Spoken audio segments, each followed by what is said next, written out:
the matter? What is it? Another case for Nick Carter, the master detective.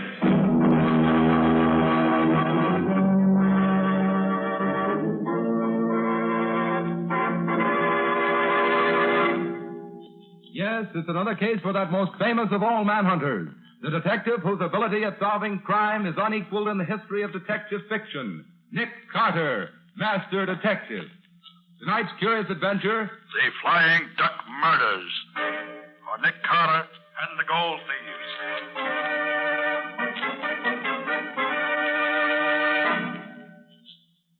Carter, unless you think more of a large fat fee than you do of your life, I advise you to throw up the case at once. Apparently, we don't look at this in the same light, Mr. Dalrymple. I expect danger, and I'm prepared to meet it. I suppose you know that 2 other detectives have come out to this wild Montana country where the Flying Duck Mine is located trying to find the trouble. But do you know that neither of them lived to tell what they found? How were they killed, Mr. Dalrymple? They went crazy, Miss Bowen. Kessler, the San Francisco man, fell over a cliff, while Riley, the man from Chicago, dropped 600 feet down the main shaft of the mine. Very interesting. I feel quite sure that Nick won't share their fate. May I inquire for whom you're acting, Mr. Carter? You may. For Mr. Cecil Trenwick, an old friend of my father's and a large shareholder in the Flying Duck Mine. He said that you'd cooperate with me in every possible way. I shall do what I can, certainly. Good. I should like you to give me a letter to the superintendent of the mine, telling him that I'm a good workman and that you promised me a job. I shall disguise myself as a miner, using the name Dave Jarvis. Very well. You said your name will be Dave Jarvis? Right. Well. That'll do what you want. Give it to Mr. Nate Crosby, the mine super. He happens to be here in town this morning. Unless you change your mind and decide to return to New York. Thank you, Mr. Dalrymple. But I'm staying here till my work is finished. Good morning. Goodbye. Good morning. Wait a minute, Patsy. I wonder if Mr. Dalrymple is... 431, operator. Yeah. Yes. Hello? I want to speak to Nate Crosby. Okay, I'll wait. Crosby? He's the mine super, Nick. Yes, things are beginning to move already. Yes. If I open this door a crack, we'll hear better. Nate, this is Dalrymple. Nick has done what he's been threatening to do for so long. He sent Nick Carter out here to investigate. Yes, Nick Carter, the one man in the world I'm afraid of. They've got to market the stuff right away. We can't wait any longer now. I've given him a note. Give him the job he wants and then take care of him. Yes, if you don't, it may mean curtains for all of us. Right. So long. And that will settle your future, Mr. Nick Carter. I very much doubt that, Mr. Dalrymple. Thanks for the attention, Mr. Dalrymple. But I intend to take care of my own future.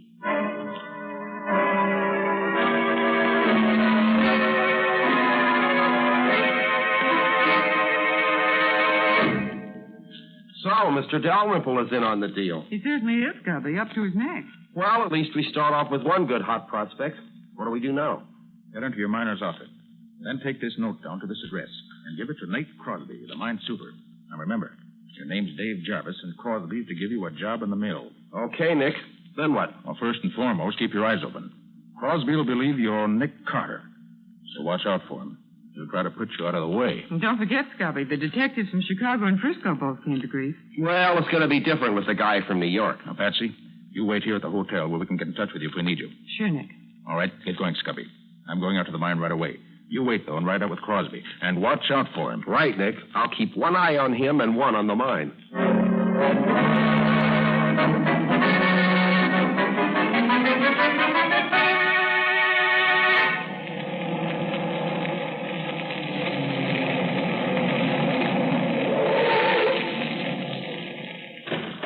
Thanks for the lift, Bud. That's okay, pal. That's the super's office right there. Thanks. I'll be seeing you. You looking for someone? You the super of the Flying Duck Mine? No, I'm the assistant super.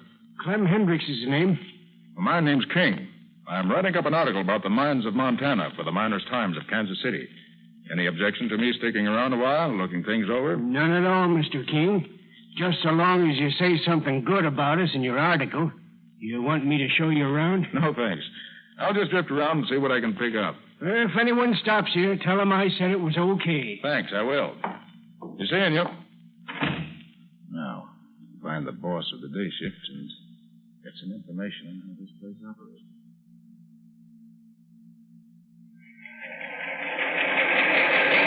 These are the mill stamping machines, Mr. King. They crush the ore very fine, and it is then sluiced through the battery boxes and carried over to plates. I see. The plates are coated with quicksilver or mercury, and the quicksilver picks up most of the gold and from the crushed ore.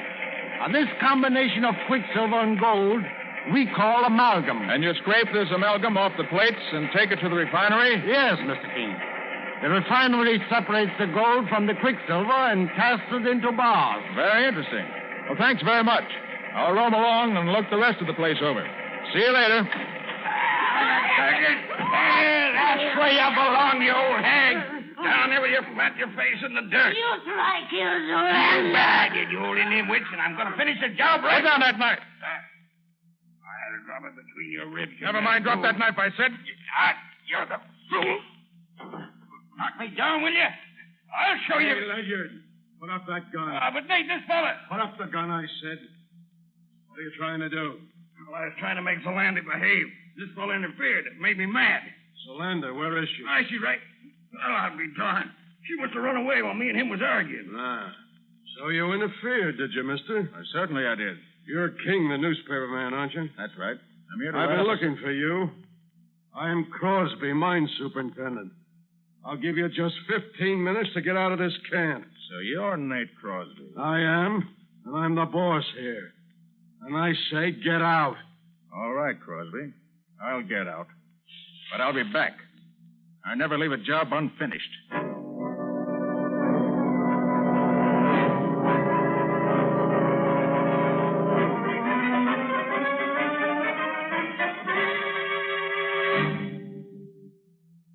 All right, pick 'em up. You can carry them. I know they're heavy, but they have to have a solid lead lining so we can ship bodies in them.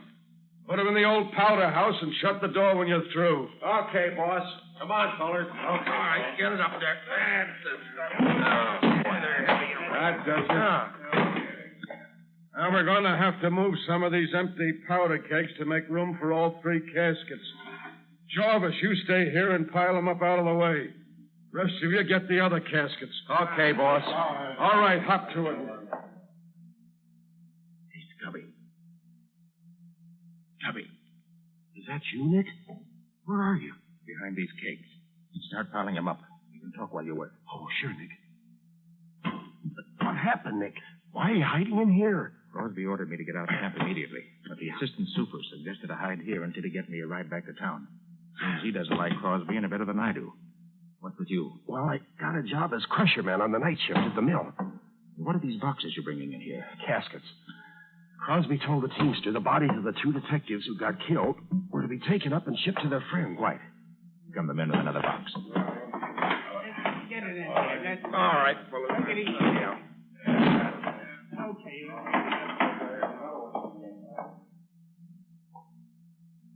Nick, there were only 2 detectives who were killed. Who do you suppose the 3rd box is for? For you, I imagine, Scubby. What? Remember, they think you're Nick Carter. I'm only Mr. King, newspaper reporter. Well, I'll certainly see that casket stays empty. Scubby, you know where the detectives are buried? Well, the teamster told me that Crosby knows because he and a couple of the mill hands took the bodies away. I see. Scubby, I've got an idea. When the men bring in the other casket, you go out with them. Then make some excuse to come back in here again. Okay, Nick, I'll fix it. Quiet now. All right, fellas, right here. That's it. All right, that'll do it, I think. Oh, hey, boss. I must have dropped my knife inside the powder house. Do you mind if I get it? Do what you want, so long as you're not late for your shift at the mill. Okay, boss, I'll be there. Oh, clear, Nick. They've gone. Now, what's your idea? First, shut the door, Scubby. Oh, sure, Nick. Now, Scubby, I want to see what's in these caskets. Here, I've got a screwdriver and my knife. Oh, so have I. Look, I'll help you. Good. Well, I'm glad they only use 4 screws to fasten these covers down. Makes it simpler.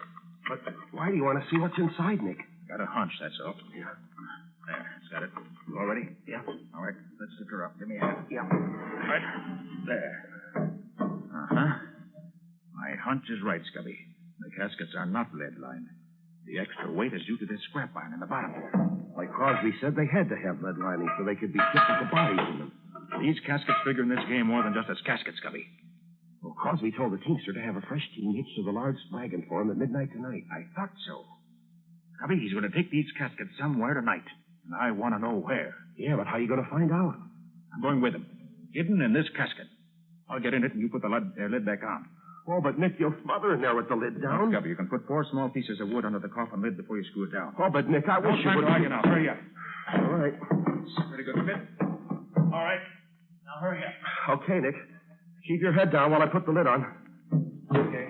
There we are. Have you learned anything yet, Scubby?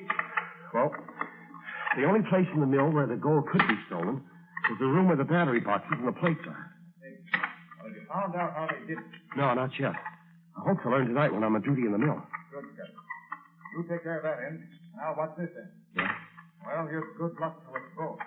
I suspect we both may need it.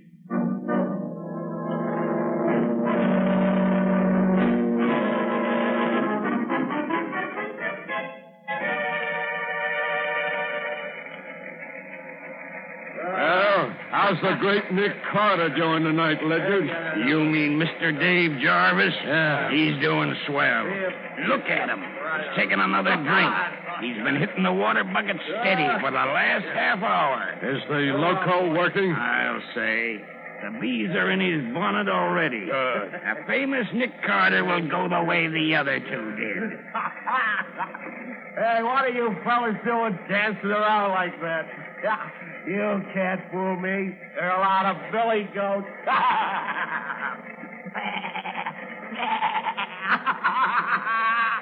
Oh, I'm thirsty. I gotta get me a drink. Keep your eye on him. If he starts fighting, lay him out with a crowbar. Don't take any chances. Okay. Say what he's right into my shot.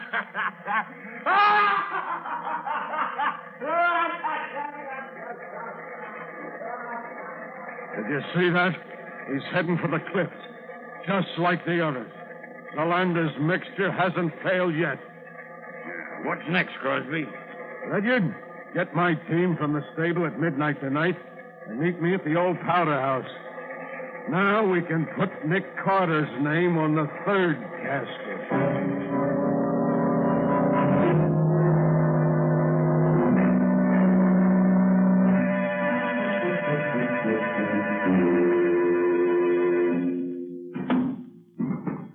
That's the last box, boss.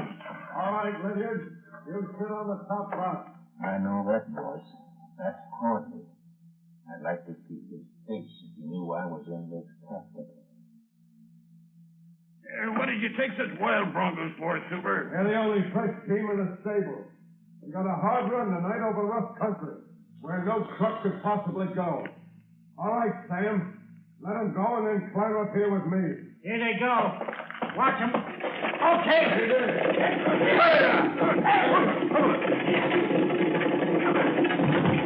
Ouch! Oh! Wish they picked a better road to drive on. Now that the loco is done for Carter, we can bring this business to a successful finish. Oh! I hope we're not going far at this rate. You mean we're going to quit? We sure are. We'll market the stuff and make a clean getaway. This is the roughest ride I've ever had. How are you going to market the stuff? Leave that to me. I'll see that each of you gets it. Stop them, boss! Stop them! Hold them in! They're running away. One of the reins is broken. Running away? I didn't count on this. We're going to smash! Jump for your lives!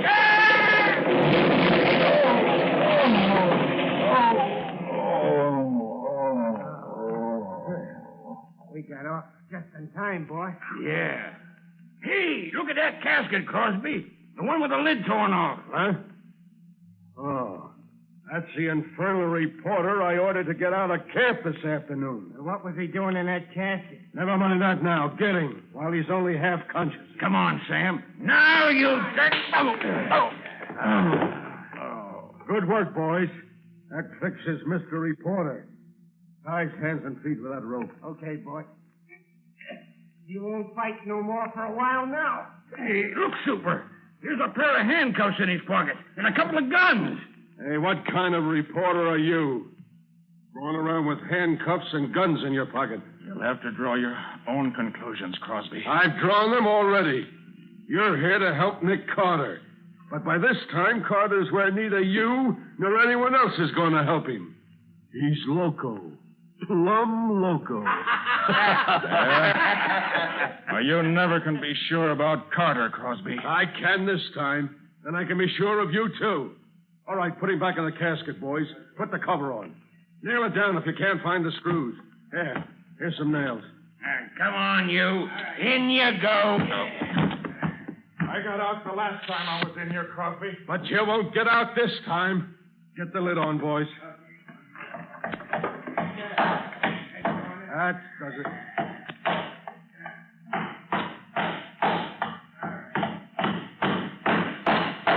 That's swell. That's enough. He can't do anything with his hands tied.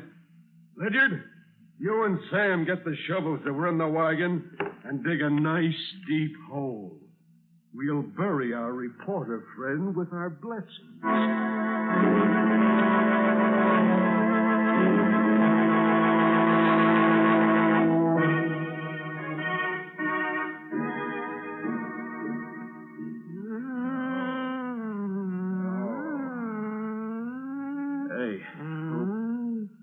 Who are you?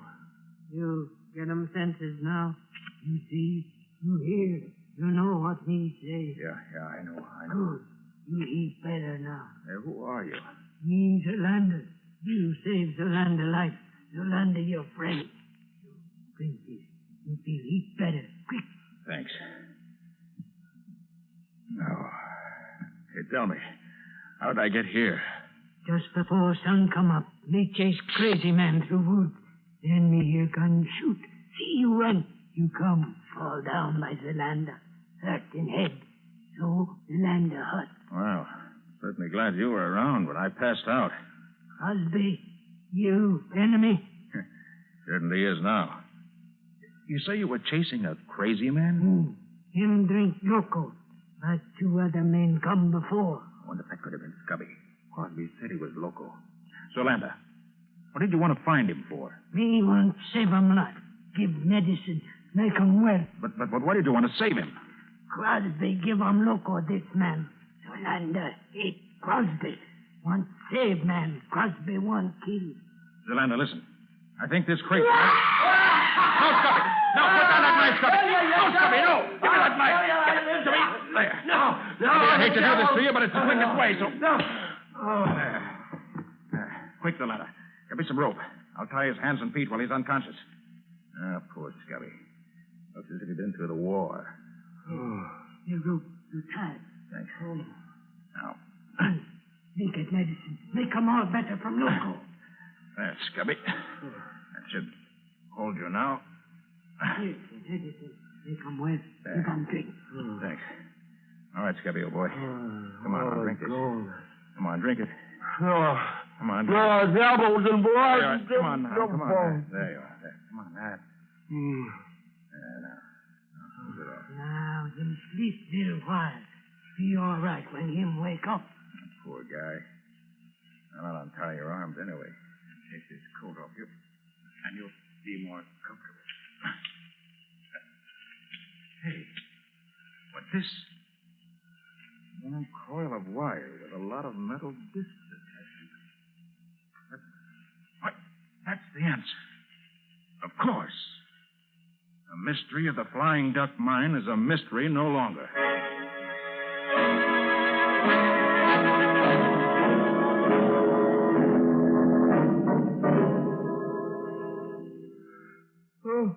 Well, Scubby, feeling better now that you've had some sleep? Yeah, I feel pretty good. Why? You don't remember what happened to you yesterday morning? Well, the last thing I recall is going to the water bucket and taking a long drink.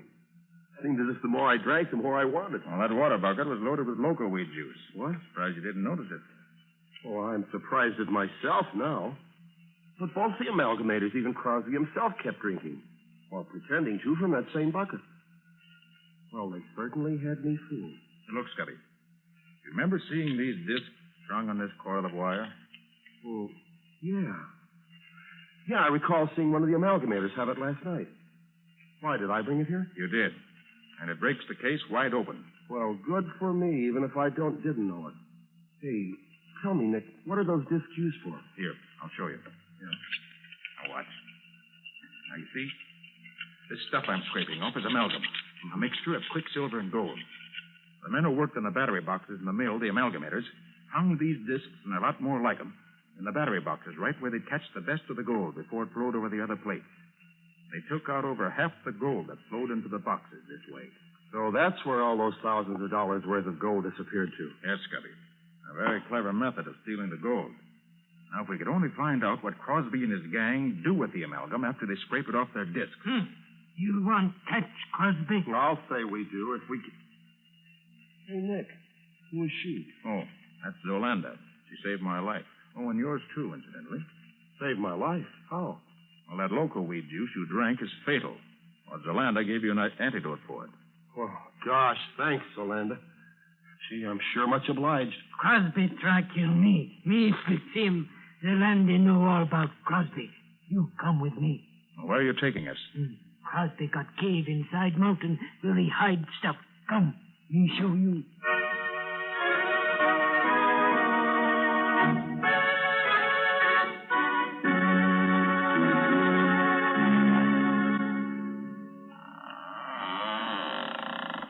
So this is where Crosby hides out, huh? Yeah. Too bad there's no one here now. Where they been here today? Look there, Scubby. Well, that looks like the scrap iron we took out of the casket in the old powder house before you hid in it. Right, Scubby. And this scrap iron was in the other two caskets. So they brought them up here. I wonder why. There's the answer. Over there in that corner. And the Thayer's furnace. And it's still warm, Scubby. We must have scared them off when we came up. Wait. Let me take the cover off this retort.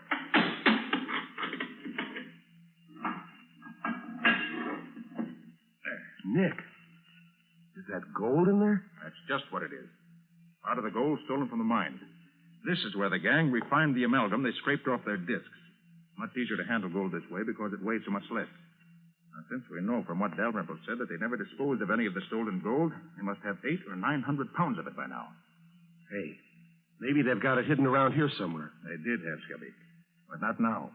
Well, what makes you think so, Nick? Here. Take a look outside there. They've been digging there very recently.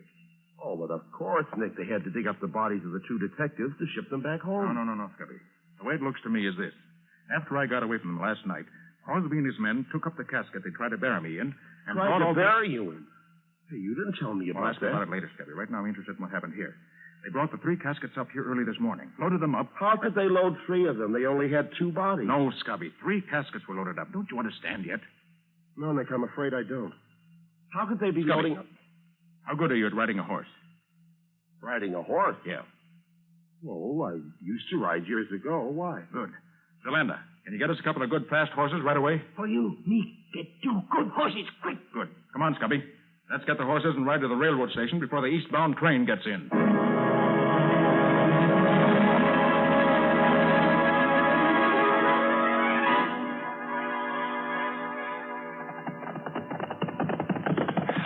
But, Nick, what's all the hurry? Well, unless I'm wrong, Scubby, these 3 caskets are going east on the next train. We've got to get there in time to stop them. Oh, even Crosby himself would recognize us, these Indian costumes. Zolanda let us. Well, we may need to be disguised before we get through. Hey, you didn't finish telling me how you got away from Crosby and his gang when they started to bury you alive. What did happen, Nick? Well, they dug the hole, and they put the casket down in it. I tried to pry the lid loose, but my hands were tied behind me. I worked on them, and just as they started throwing the dirt back on top of the casket, I finally got my hands free and untied my feet. Just then I heard shooting and some female screaming. A female? Out there in the wild? Yeah. It was Zolanda, I found out later. Well, I managed to loosen the cover and push it up enough to see that Crosby and the men were watching something across the clearing. So I seized my chance and climbed carefully out of the hole on the opposite side. I started to run, but they saw me and started shooting. Fortunately, though, they were bad shots, and I was almost free when a bullet grazed my head.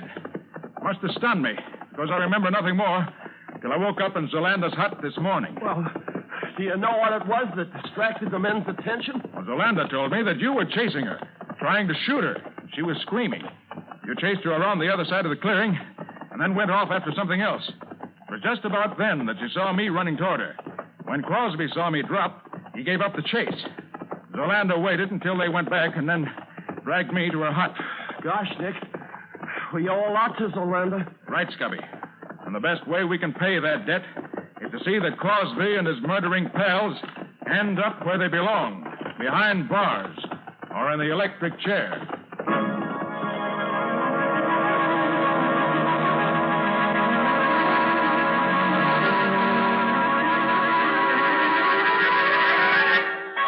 You understand, Patsy? Of course, Nick. You want the police chief to meet you at the station in 10 minutes, and you want Mr. Dalrymple and the president and treasurer of the mine to meet you in the chief's office in an hour. That's right. Now be sure you get them all. Don't worry, I'll take care of it.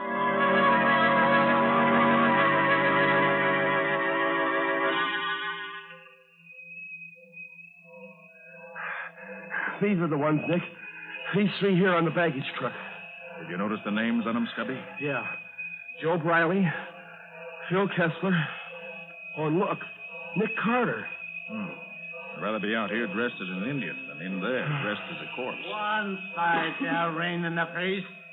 We got to get these caskets into the baggage car. Just a minute. You see this badge?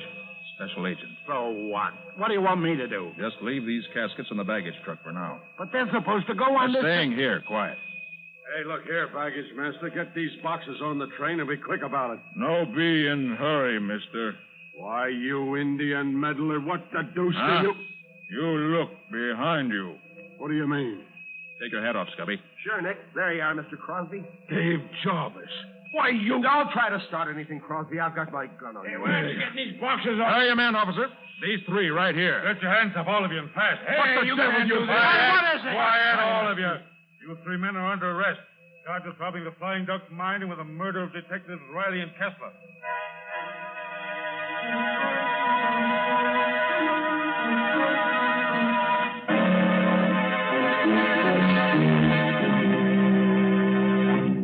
Now, Mr. Dalrymple, I asked you and the officials of the Flying Duck mine to meet me here in the office of the chief of police because I want to show you what's in the casket that Crosby was taking back east with him. Now, the first casket is supposed to contain the body of Phil Kessler.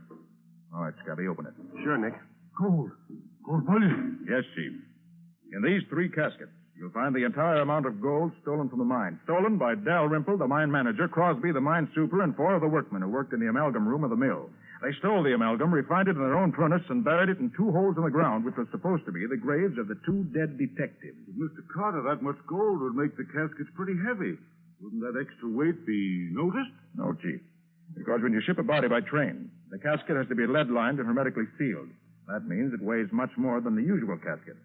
Crosby, Ledyard, and Perkins were each going to take one of the caskets east with them as a personal baggage, which would prevent anybody from examining them too closely. One of the cleverest schemes I've seen in a long time. But it wasn't clever enough, not with Nick on the job. You have to get up early in the morning to beat Nick.